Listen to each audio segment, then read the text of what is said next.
Good old Fallout 76, a game plagued by microtransactions, a dead empty world, and a lot of bugs. But hey, there's NPCs now, so that's great. I'm just going to put it right out on the table, right out the gate. I was one of the idiots who bought Fallout 76 on launch day. Why? Well, because I figured it would be a fun game to play with my friends. The prospect of a multiplayer Fallout game seemed pretty exciting at the time, and despite the bad press that it was already getting out the gate, I thought, hey, why the hell not? I figured it would be fun to scumbag around the wasteland with my friends, regardless of how empty people claim the world was, or, the bugs and everything else like that. I mean, look at most Bethesda games. Skyrim, any of the other Fallout games, they all have NPCs that are floating and flying horses, people glitching through floors and disappearing, and just generally other shitty things. So I figured, well, what the hell? How's this any different from any other Fallout game? Oh my goodness, how wrong I was. But despite the bugs and despite everything else, I just figured I would grit my teeth and just play through the game. I mean, how bad could it be? Scumbagging around with your friends in the wastelands has to be a good time, right? Right? Well, it would be fun if there was a lot more to do, but unfortunately there wasn't much to do. And as many other people, I just drifted away and stopped playing the game after a while because it got incredibly goddamn boring and there was absolutely nothing of excitement in the world. At least that's how I felt personally. I know that there's a pretty decent crowd of people that stuck to the game and kept playing it despite the fact that, it got all the bad press, and if you're one of those people, well, that's great, and I'm sure that, those people definitely exist, because when I recently logged on, there were level 100s running around, and I was just like, well, hey, that guy stuck around, didn't he? So, it wasn't all bad for Bethesda. They definitely have a crowd, but let's get to the main discussion of this video. The Wastelanders DLC. Does it add anything of value to Fallout 76? Is it going to make people who didn't like Fallout 76 return to the game after being away from it for so long? In my personal opinion, I feel like the Wastelanders DLC actually does add quite a bit of merit to the game. It makes Fallout 76 feel a little bit more like a traditional Fallout game, and I have to say that I was pretty impressed with the amount of things that they did do. To me, it feels like the developers actually do give a damn about this game. At least, as much as they can, despite all of the absolute shitstorm of bad press that they keep getting about it. If you decide to make a new character in Fallout 76, you'll notice that right out the gate, they slap you with those brand new NPCs as soon as you leave Vault 76. The NPCs that you meet outside of Vault 76 are kind of your stepping stone into the conversation system, which is very reminiscent of older Fallout games. It kind of reminds me of the conversation system from Fallout 3 as well as Fallout New Vegas, which isn't a bad thing.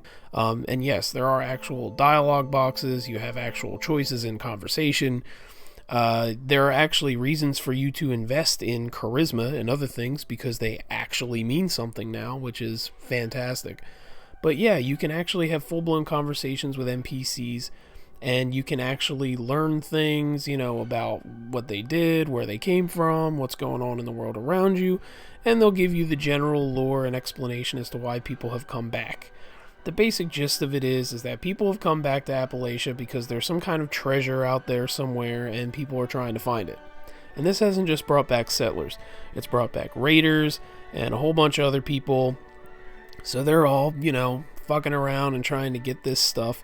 And that's pretty much the basic story. There could be more to it that I haven't seen because obviously I haven't played through the story yet.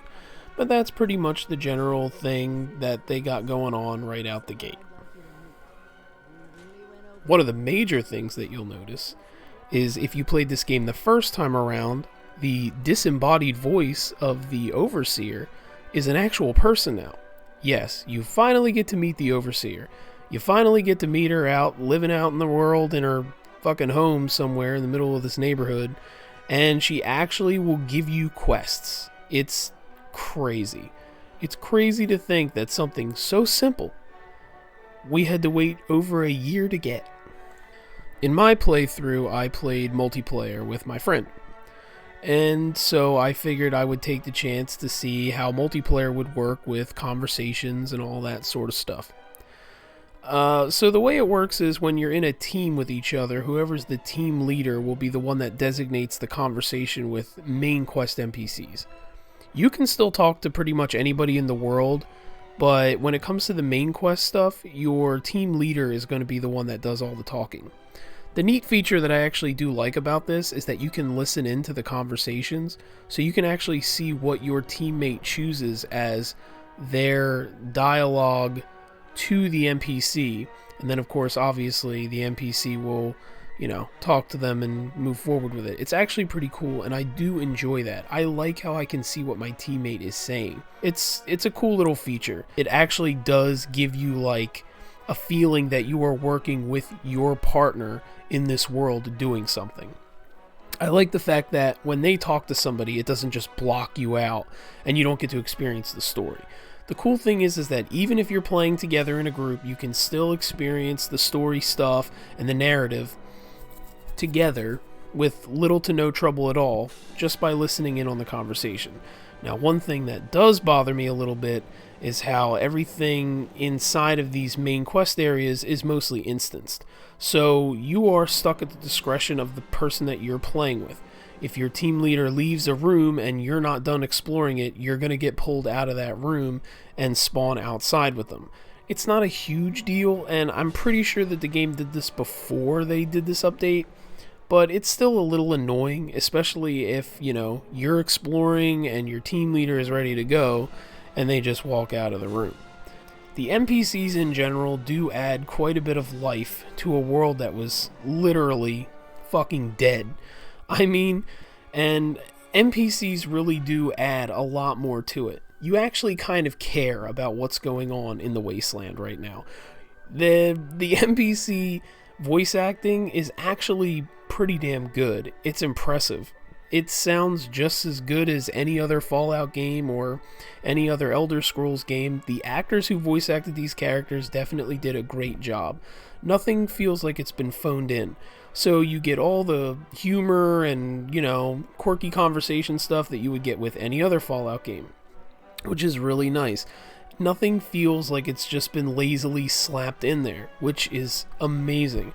To me, it makes me feel like they're actually giving a damn about this game. And it makes everything pretty much better. And that's just when it comes to the conversations. The fact that there's a lot more variety when it comes to bad guys is nice. The Scorched are, not really that exciting to me. They're just basically fucking ghouls with big green crystals sticking out of their bodies. But they're creepy and they were alright. They were fun for a while. But honestly, there's nothing I love more than just gunning down some raiders. Raiders are the classic enemies of Fallout, and yet we've had nothing of them in Fallout 76. The most you see of raiders are abandoned camps and a bunch of dead corpses around, but now you actually have raider bands moving throughout the world. And not only that, but there are different factions of them too. And that's a whole nother thing. The factions in the game actually mean something. You meet people that are a part of these factions now, and you can actually talk to them and have discussions with them and, join factions. There are a lot more factions to join and more people to talk to. And overall, I just feel like they definitely did a lot more of a job to immerse me into the game and make me actually care about this world and care about these characters. It's definitely a step up from what the game used to be. That being said, the game is far from perfect. There's still a whole lot of bugs that need to be worked out.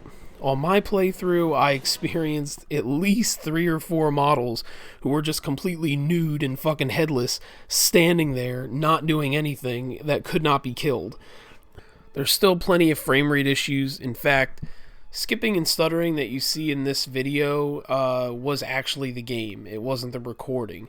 That's how many times the game actually does stutter and frame rate skip. Of course, this is the Xbox One version of the game. I don't know if the PC version runs any better, but it still obviously has issues running. However, one thing I did not have a problem with was crashing.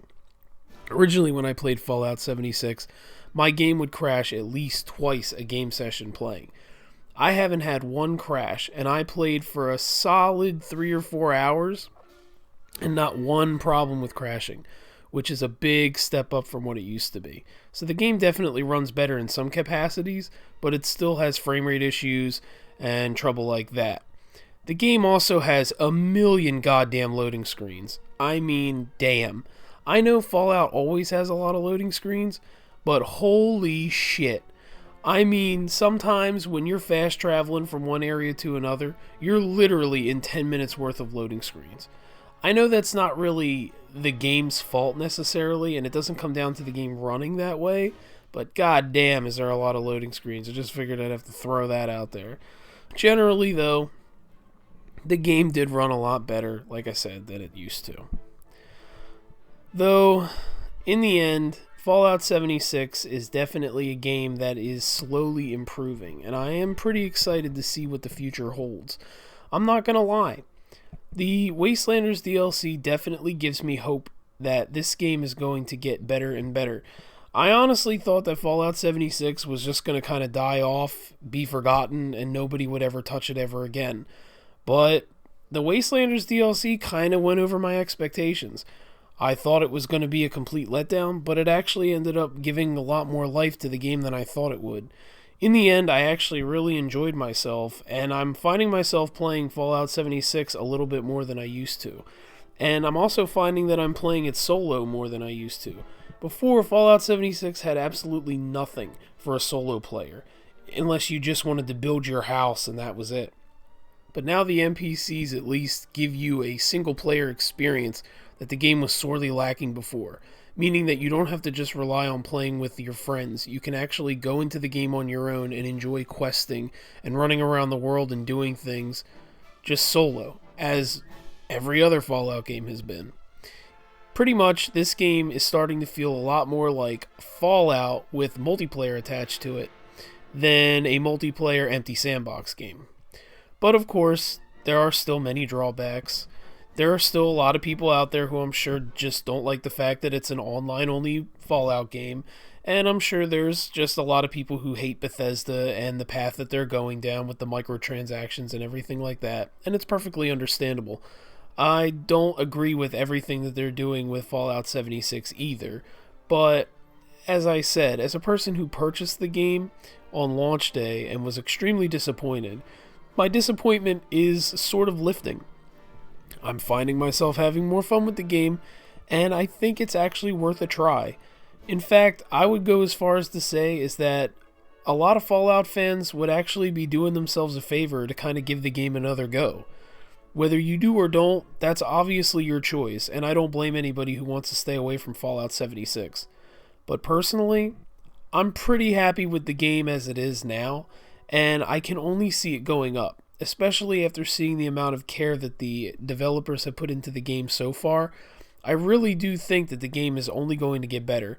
Hopefully they stabilize it more, hopefully they can fix, more of the bugs, and hopefully they add more NPCs and more quests and more factions. There's a lot more that I would love to see. And like I said, I'm going to move forward with Fallout 76 with optimism. And hopefully maybe some of you can move along with it too. But anyway, if you made it this far, well, all I can say is thanks. Thanks for watching my first video.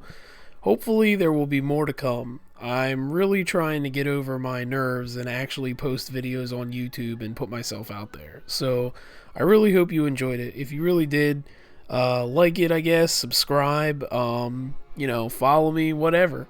There's going to be more to come soon, so I hope you look forward to it. And thanks again for watching. I appreciate it. Bye-bye.